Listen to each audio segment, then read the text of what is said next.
इस वीडियो में हम देखेंगे कि किस तरीके से हम अपना फर्स्ट EC2 इंस्टेंस लॉन्च कर सकते हैं। लास्ट वीडियो में हमने देखा था कि EC2 इंस्टेंस क्या होता है AWS में, रियल लाइफ एग्जांपल्स को डिस्कस करा था।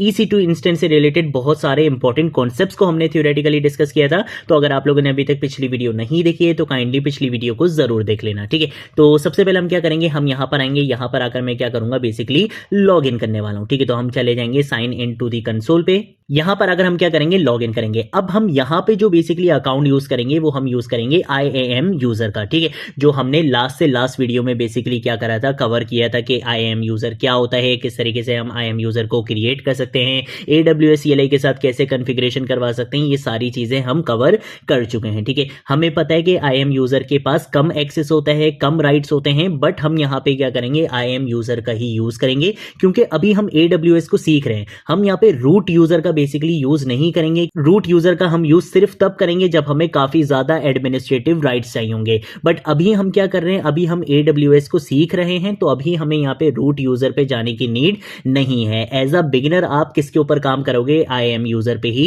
काम करोगे, ठीक है। तो लास्ट से लास्ट वीडियो में हमने IAM यूजर की क्रिएशन देख ली थी, किस तरीके से कॉन्फ़िगरेशन होगी वो भी देख लिया था। मैं डायरेक्ट यहाँ पे क्या करूंगा, अपने उसी IAM यूजर का यूज करते हुए मैं यहाँ पे क्या करूंगा, अपने आप को लॉग इन करवाऊंगा, ठीक है। तो हमने यहाँ पर अगर इस तरीके से इसको सिलेक्ट कर लिया है, यहां पर आकर मैं क्या करूंगा, इसको साइन इन कर दूंगा, ठीक है। तो इससे बेसिकली क्या होगा कि हम अपने IAM यूजर का यूज करते हुए अपने AWS पर बेसिकली क्या हो जाएंगे, लॉग इन हो जाएंगे। अब लॉग इन होने के बाद हमने क्या काम करना है, हमने बेसिकली क्या करना है, EC2 इंस्टेंस की सर्विस को यहां पर यूज करना है। अब इससे पहले आपको एक कॉन्सेप्ट बहुत अच्छे से क्लियर होना चाहिए, जहां पे बेसिकली बहुत सारे स्टूडेंट्स कंफ्यूज हो जाते हैं। हम EC2 इंस्टेंस जो बेसिकली लॉन्च करेंगे वो डिपेंड करती है, या आप ये समझ लो कि वो जो लॉन्च होती है वो होती है हमारे रीजन के ऊपर। अब यहाँ पे आप देख सकते हो कि एक बाय डिफॉल्ट यहाँ पे रीजन सिलेक्ट हुआ हुआ है। ऐसा नहीं करना है आपने कि यहाँ पे आज आप इस रीजन के ऊपर काम कर रहे हो, आपने यहाँ पे EC2 इंस्टेंस बेसिकली लॉन्च कर दिया, कल को आप यहाँ पे आके अपना रीजन चेंज कर लो और फिर आप बोलो यार मैंने तो EC2 इंस्टेंस लॉन्च किया था, वो EC2 इंस्टेंस तो मुझे दिख ही नहीं रहा। उसका रीजन ये होता है, ये बहुत सारे स्टूडेंट्स ये मिस्टेक करते हैं, उसका रीजन ये होता है कि आपकी ये जो EC2 इंस्टेंस होती है ये बेसिकली लॉन्च होती है रीजन के ऊपर। तो जो रीजन आप यहाँ पे सिलेक्ट करोगे और फिर EC2 इंस्टेंस को बेसिकली लॉन्च करोगे, वो EC2 इंस्टेंस आपको उसी रीजन के ऊपर मिलेगा। अदरवाइज आप देख सकते हो कितने सारे रीजन हैं, ठीक है। तो हम यहाँ पे क्या करेंगे, जो बाय डिफॉल्ट यहाँ पे रीजन आ रहा है मैं इसी रीजन को यहाँ पे सिलेक्ट करूंगा और मैं चला जाऊंगा यहाँ पे आके बेसिकली हम सर्च कर सकते हैं किसके बारे में, EC2 इंस्टेंस की सर्विस के बारे में, ठीक है। तो हम यहाँ पर आ जाएंगे, यहाँ पे आप देख सकते हो हमारे पास AWS की सर्विसेज यहाँ पर लोड हो रही हैं।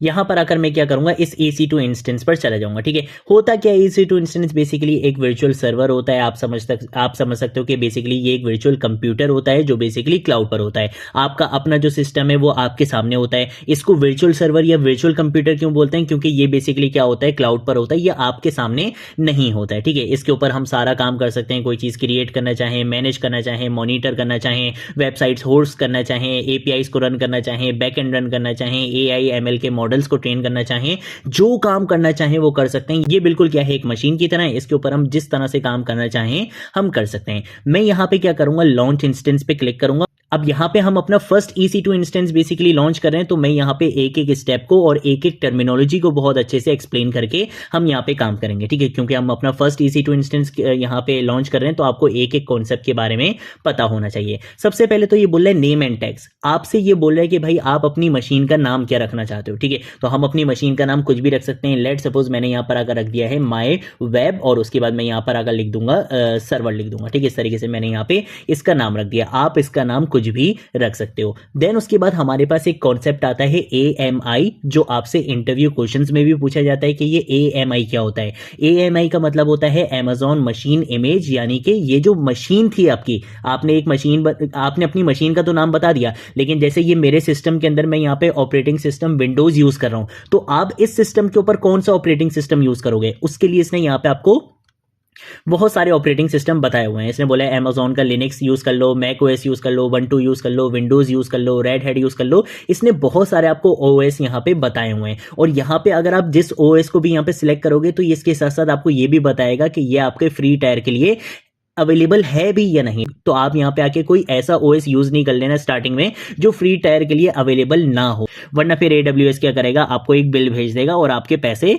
काट लेगा। ठीक है, तो हम यहाँ पे जितनी सर्विसेज अभी यूज करेंगे वो सारी क्या रहने वाली हैं, फ्री टायर के लिए अवेलेबल रहने वाली हैं। तो आप यहाँ पे देख सकते हो हमने यहाँ पे ऑपरेटिंग सिस्टम कौन सा यूज करा हुआ है, Amazon लिनक्स का यूज करा हुआ, ये बता भी रहे कि ये फ्री टायर के लिए अवेलेबल है। अगर मैं यहाँ पर मैक ओएस पर बेसिकली आता हूँ तो यहाँ पे मैक ओएस पे हम देख सकते हैं हमें यहाँ पे फ्री टायर का टैग यहाँ पे नहीं दिख रहा है, इसका मतलब है कि ये फ्री टायर के लिए अवेलेबल नहीं है। ठीक है, तो हम वापस आ जाते हैं जल्दी से भाई Amazon लिनक्स पे, और हम यहाँ पे क्या करेंगे बेसिकली इसी ओएस इमेज का, ये बेसिकली क्या होते हैं, प्री इंस्टॉल्ड ओएस इमेज होती हैं, यानी कि आपको यहाँ पे इंस्टॉलेशन करने की नीड नहीं होती है, ये पहले से ये सारी चीज़ें क्या हुई भी होती हैं, इंस्टॉल्ड हुई भी होती हैं। आपने सिंपल क्या करना है, आपने यहाँ पे आके सिलेक्ट करना है, बाकी सारी चीज़ें कौन हैंडल करेगा, AWS अपने आप हैंडल करेगा। ठीक है, तो हमने यहाँ पर आकर अपना AMI भी बता दिया है। ठीक है, देन उसके बाद हम यहाँ पर आएंगे, यहाँ पर आने के बाद ये आपसे क्या पूछ रहा है, बेसिकली आर्किटेक्चर पूछ रहा है। आर्किटेक्चर में बेसिकली बताता है कि भाई ये 64 बिट आर्किटेक्चर रहने वाला है, AMI की ID ये रहेगी, पब्लिश डेट दिखा रहा है, ये सारी चीज़ें आपको यहाँ पे बता रहा है। ठीक है, हम इन चीज़ों को बाय डिफॉल्ट रहने देंगे। देन उसके बाद इंस्टेंस टाइप, इंस्टेंस टाइप का मतलब ये होता है कि ये बेसिकली आपके सर्वर का साइज, या आप कह सकते हो कि आपके सर्वर की पावर डिफाइन करता है, कि यहाँ पे देखो बता रहा है कि भाई CPU कितना है आपका, यहाँ पे मेमोरी कितनी है आपकी, ये बेसिकली रैम को शो कर रहा है, करंट जनरेशन बता रहा है, ये सारी चीज़ें देखो यहाँ पे बता रहा है, और ये भी बेसिकली क्या है, बाय डिफॉल्ट फ्री टायर है। देन उसके बाद हम यहाँ पर आएंगे, हमारे पास एक कॉन्सेप्ट आता है की पेयर लॉगिन का। ये हमारे तब काम आता है जब बेसिकली हम क्या करेंगे, लॉगिन करेंगे अपना AWS CLI का यूज़ करते हुए, या EC2 इंस्टेंस के लिए आप ये समझ लो कि ये बेसिकली हमारे पासवर्ड की क्या होती है, रिप्लेसमेंट होती है। तो अभी आप यहाँ पे देख सकते हो कि कोई की पेयर नेम यहाँ पर नहीं है, तो मैं क्या करूँगा, यहाँ पे क्रिएट न्यू की पेयर पे क्या करूँगा, क्लिक करूँगा, और यहाँ पे आके अपना एक न्यू की पेयर बेसिकली जनरेट करूँगा। ठीक है, तो हम यहाँ पर आ जाएंगे, यहाँ पर आकर मैं क्या करूँगा, एंटर की पेयर नेम, इस तरीके से हमें यहाँ पे क्या देना है, बेसिकली अपने की पेयर का एक नेम देना है। तो मैं यहाँ पर आकर लिख लूँगा लेट सपोज माई वेब, और उसके बाद हम यहाँ पे आकर लिख लेंगे डैश और डैश सर्वर लिखेंगे, और उसके बाद मैं यहाँ पे आके लिख दूंगा की। ठीक है, तो ये बेसिकली मैंने क्या रख लिया है, अपने की पेयर नेम का यहाँ पे नाम रख लिया। आप इसका नाम कुछ भी रख सकते हो। यहाँ पे जो टाइप सिलेक्ट करनी है वो हम यहाँ पे RSA रखेंगे, ये बेसिकली इनक्रिप्टेड एल्गोरिथम होता है। देन उसके बाद ये पूछ रहा है कि भाई की फाइल फॉर्मेट क्या रहने वाला है, PEM यूज करोगे या .PPK यूज करोगे, ये बेसिकली यूज करता है पुटी का, और यहाँ पे हम इसको यूज कर सकते हैं SSH के साथ। तो हम बेसिकली SSH की पर काम करना चाहेंगे, तो मैं यहाँ पे इसका जो फाइल फॉर्मेट है वो .PEM यहाँ पे सिलेक्ट करूंगा। ठीक है, देन उसके बाद यहाँ पे क्रिएट की पेयर पे क्या करूंगा, क्लिक करूंगा। यहाँ पे आपके पास एक फाइल डाउनलोड होकर आ जाएगी, और इसमें बेसिकली आपके पास क्या होंगे, पासवर्ड्स होंगे। ठीक है, तो हम इसको यहाँ पे डाउनलोड रहने देंगे। देन उसके बाद हम आ जाएंगे नेटवर्क सेटिंग्स पे, कि ठीक है हमारी मशीन क्रिएट हो गई, उसमें OS बता दिया, उसकी कॉन्फ़िगरेशन बता दी। अब बात कर लेते हैं जरा नेटवर्किंग की। नेटवर्किंग में भी आप यहाँ पे देख सकते हो आपके पास काफी सारी चीजें आ रही हैं। यहाँ पे आपको फायरवॉल की भी सर्विस यहाँ पे प्रोवाइड कर रहा है। इसके साथ साथ एक बहुत इंपॉर्टेंट कॉन्सेप्ट है, वो क्या है कि यहाँ पे आप क्या कर सकते हो, अपने पोर्ट्स डिफाइन कर सकते हो। अब ये बोल रहा है कि अलाउ SSH ट्रैफिक फ्रॉम, और ये यहाँ पे बोल रहा है एनीवेयर, यानी कि आप किसी भी IP एड्रेस का यूज करते हुए अपनी मशीन को एक्सेस कर सकते हो। ये सिक्योरिटी पर्पस के लिए बिल्कुल भी ठीक नहीं होता है। हमें यहाँ पे सिक्योरिटी पर्पस के लिए कोई स्पेसिफिक IP बतानी पड़ती है, बट अभी हम इसमें नहीं पढ़ेंगे, अभी हम इसको यहाँ पे एनीवेयर ही रहने देंगे। बट इसके साथ साथ मैं यहाँ पे क्या करूंगा, allow HTTP traffic from the internet, ये सिलेक्ट कर लूंगा, क्योंकि मैं क्या करूंगा, अभी आगे आने वाली वीडियोस में बेसिकली अपने इस EC2 इंस्टेंस पर वेबसाइट को क्या करूंगा, होस्ट करूंगा। तो वेबसाइट को एक्सेस करने के लिए HTTP प्रोटोकॉल मुझे चाहिए होगा। ठीक है, तो इसलिए मैंने यहाँ पर आकर क्या चूज कर लिया, HTTP प्रोटोकॉल इस तरह से चूज किया। देन उसके बाद हमारे पास आ जाती है कॉन्फ़िगर स्टोरेज। यहाँ पे बेसिकली हमारी स्टोरेज बताता है। यहाँ पे आप देख सकते हो ये सारी चीज़ें बाय डिफॉल्ट ही रहेंगी, हमें यहाँ पे कोई भी काम करने की नीड नहीं है। स्टोरेज के लिए बेसिकली AWS क्या यूज करता है, EBS का यूज करता है। आप यहाँ पे देख सकते हो, जिसको हमने लास्ट वीडियो में डिस्कस भी करा था कि EBS क्या होता है, इलास्टिक ब्लॉक स्टोरेज होता है। ये आप समझ लो कि ये आपकी मशीन में जैसे हार्ड डिस्क होती है, सेम ऐसे ही EC2 इंस्टेंस में, या आप कह सकते हो कि EC2 मशीन में EBS होता है, यानी कि इलास्टिक ब्लॉक स्टोरेज होता है, जो बेसिकली आपकी हार्ड डिस्क होती है, या आप कह सकते हो कि ये आपकी स्टोरेज होती है। तो यहाँ पे बेसिकली इसकी कॉन्फ़िगरेशन बताई हुई है, ये सारी चीजें भी इसने बताई हुई है कि फ्री टायर के लिए 30 GB आपके पास होता है। अगर आप इससे ज्यादा जाते हो तो फिर ये आपको चार्ज करेगा। ठीक है, तो ये चीज हमने बता दी है। एडवांस डिटेल्स में जो चीजें यहाँ पर हमें दी हुई हैं, हम इन्हीं को यहाँ पे क्या रहने देंगे, एज इट इज रहने देंगे। इसमें अभी हम कोई भी चेंज यहाँ पर नहीं करेंगे। ठीक है, जब हम आगे आने वाली वीडियोस में स्क्रिप्टिंग पर काम करेंगे